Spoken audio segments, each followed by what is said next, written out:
జగన్మోహన్ రెడ్డి గారు మాట్లాడడానికి అర్హత లేదు. ఏ స్కూల్లో అయినా మీ అభివృద్ధి కార్యక్రమాలు చేశాం, మేము వాష్రూములు కట్టాం, మేము పిల్లలకు నాణ్యతమైన భోజనం అందజేశాం, నాణ్యతమైన విద్య అందజేశాం అని ఎక్కడైనా ఉంటే జగన్మోహన్ రెడ్డి గారు ఈ రోజు నీతులు మాట్లాడడానికి అర్హులు అవుతారు. సోమందపల్లిలో గతంలో 5 సంవత్సరాలుగా జగన్మోహన్ రెడ్డి గారు ముఖ్యమంత్రిగా ఉన్నప్పుడు ఇక్కడ కస్తూరిబాయి స్కూల్లో ఫుడ్ పాయిజన్ ఏ విధంగా అయిందో మనందరికీ తెలుసు. ప్రజలందరూ హ్యాపీగా ఉన్నారు. జగన్మోహన్ రెడ్డి గారికి మాత్రమే ఈ రోజు బాధ్యత గుర్తొచ్చింది. నిన్న జగన్మోహన్ రెడ్డి గారు చెప్పారు అందరూ బాక్సులు పట్టుకుపోతున్నారు అన్నారు.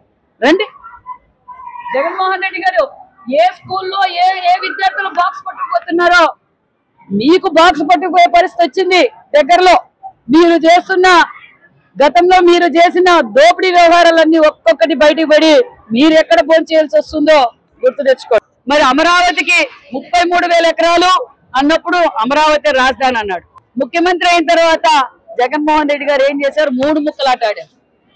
ఈ అమరావతి గురించి మాట్లాడే అర్హత జగన్మోహన్ రెడ్డి గారికి లేదు.